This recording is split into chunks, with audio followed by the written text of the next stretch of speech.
આગળા road પર cement mixer ટ્રકની અડફેટે MS યુનિવર્સિટીમાં આસિસ્ટન્ટ પ્રોફેસર તરીકે ફરજ બજાવતા મહિલાનું ઘટના સ્થળે જ કમકમાટીભર્યું મોત નીપજ્યું। શહેરમાં માતેલા સાણની માફક વાગતા ડમ્પર એક નિર્દોષનો ભોગ લીધો।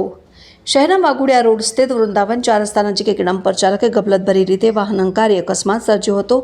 અકસ્માતમાં મોપેડ એક્ટિવા ચાલક એમએસ યુનિવર્સિટીમાં આસિસ્ટન્ટ પ્રોફેસર તરીકે ફરજ બજાવતા મહિલાનું ઘટના સ્થળે કમકમાટીભર્યું મોત નીપજ્યું। બનાવને પગલે લોકટોળા ઉમટી પડ્યા હતા અને પોલીસે ઘટના સ્થળે પહોંચી ડમ્પર ચાલક અને ડમ્પરને કબજે લઈ મૃતદેહને એમ્બ્યુલન્સ મારફતે પોસ્ટમોર્ટમ અર્થે એસએસજી હોસ્પિટલ ખાતે ખસેડવામાં આવ્યો।